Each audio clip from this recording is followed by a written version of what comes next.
Our research project Land of Hope is focusing on the landscape that surrounds the cities of Randstad Holland. A territory with a significant cultural identity, a territory under pressure, a territory that is key to a resilient urban environment in the Netherlands. Land of Hope explores new design narratives and storytelling techniques that bring together data-driven research and poetic imagination. Jacob van Ruisdael painted this view on Haarlem more than 3 centuries ago. Still today, I think this is for many how our Arcadian world should look like. The city as a place of man, surrounded by a divine landscape and overlooked by eternal skies. It tells how we imagine order, with distance and contrast as design tools, offering the city a comfortable backdrop, identity, and autonomy. The unbuilt space is room for reflection, the landscape is a guarantee for the city to exist. The Netherlands have since long been considered a country with a strong planning tradition, with a fierce harmony between built and unbuilt space, with a certain clean and provocative and rational elegance. Since the whole country is man-made, a certain pride comes with the professionals in the field of architecture, urban planning and landscape architecture, and right so. God created the world, but the Dutch created the Netherlands. Now that climate change, further growth of the population and energy transition is requiring more and more from our little country, now that we are running short on territory, now that spatial conflicts seem to be increasing in number and in size, Dutch planning tradition needs to reinvent itself. In 1966, Peter Hall highlighted Holland's cities grown together as a unique polycentric metropolis. The Dutch call it Randstad Holland. In his view, this polycentric quality allows unlimited extension along the transportation lines while keeping the advantages of an open country between those lines. And he said, it would be a pity indeed if such an essentially realistic, flexible plans were finally frustrated by failures on the local government level. In this polycentric reality, the landscape left ground of farmers and water management. With a long history of polders and reclaiming lands, 2 national symbols of prosperity and pride in the Netherlands met each other in the openness between cities. The art of engineering and feeding the nation.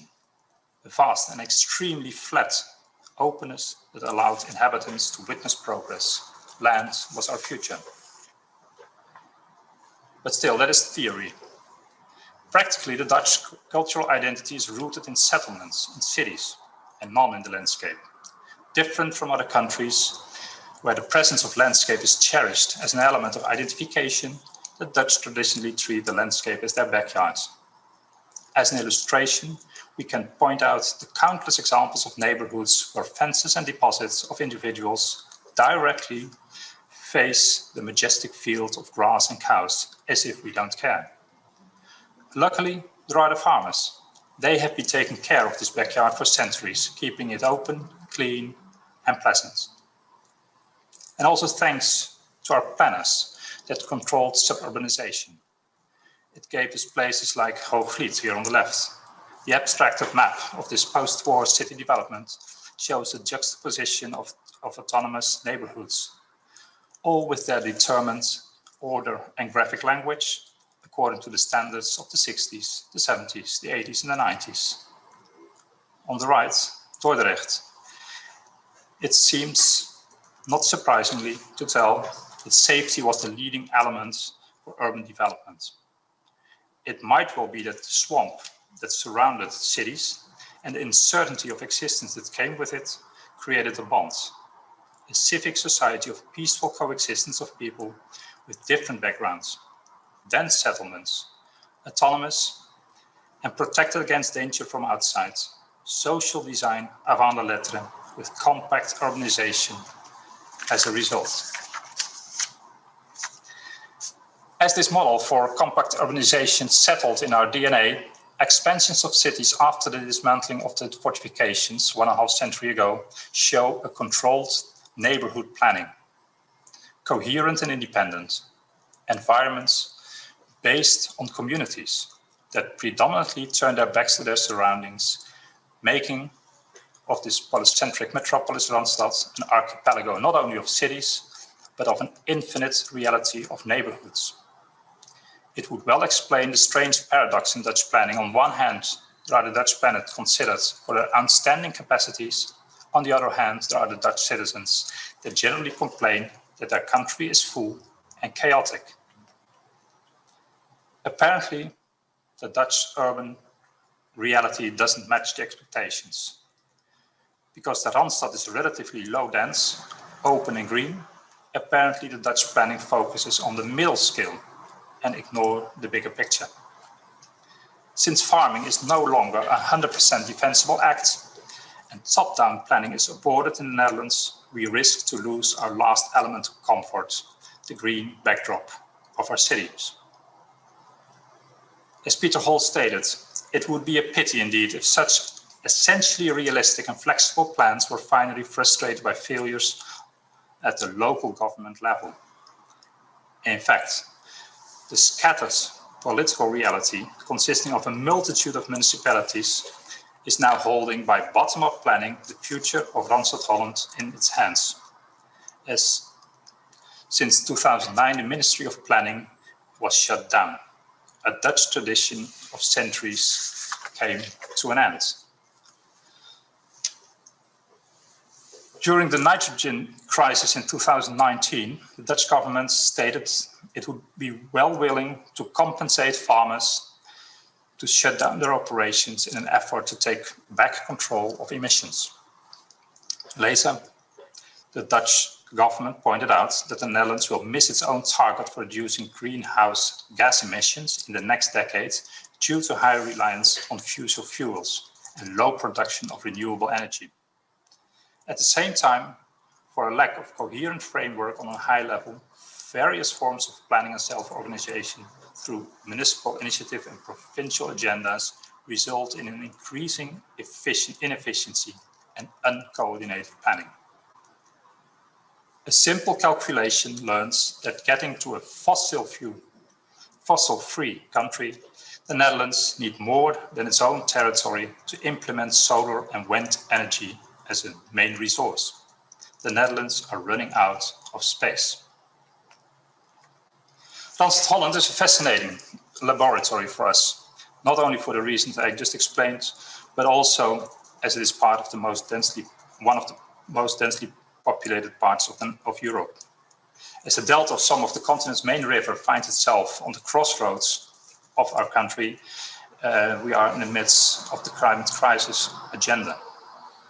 As now pressure towards an agriculture sector is projected to escalate and cities desperately seek space to expand, reflecting on a future of the unbuilt space that Randstad is deemed extremely relevant.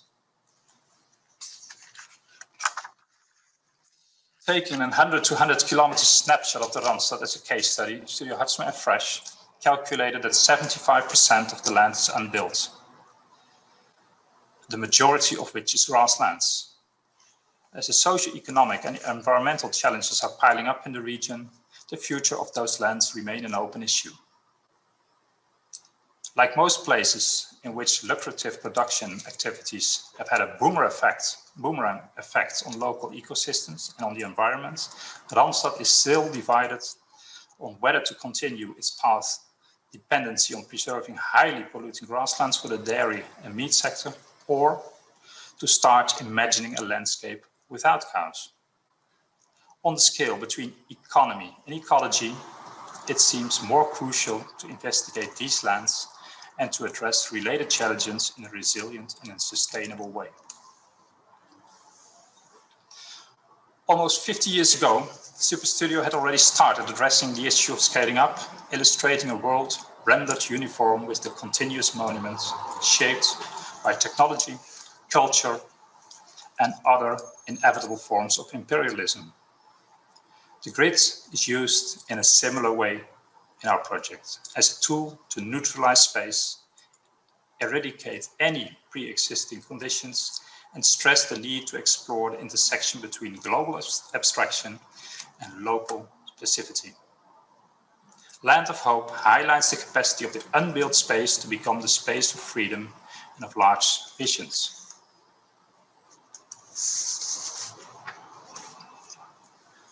This image is of Durgedam, north of Amsterdam. Imaginative journeys and narratives will prove vital for reflecting on the role of humans as integral parts of nature and for envisioning the future of our social spatial constructs. Within this context, Land of Hope creates story that reflects both on the past historical tendencies like land reclamation and production maximization, as well on the projected images of perpetually optimized futures like energy transition and renatured lands, etc. Deliberately overlooking timelines, administrative and legal boundaries, these images address unbuilt space as a free, egalitarian resource for all. Mesmerizing and alarming at the same time, they serve as an invitation to see the world that surrounds us critically. The analysis of the 100 to 100 kilometer snapshots show that 75% of this unbuilt land, of which 30% is mainly grassland, predominantly used for milk, meat, and animal feed production. These grasslands appear to be highly appreciated for their contribution to the national economy and to their looks. However, they are also responsible for more than 10% of the overall CO2 emissions in 2018. In addition, more than 30% of Randstad's soil is sand and clay, followed by various types of peat and swampy soils. Due to highly intensive productive uses, these soils contribute to the overall carbon emissions in the territory. Based on these kind of mappings and many more, and also on quantification data, we managed to create a diagnosis map for the unbuilt land and match different types of land use and soil conditions with new sustainable land use, including wind farms, solar panels, afforestation, and new types of wetlands.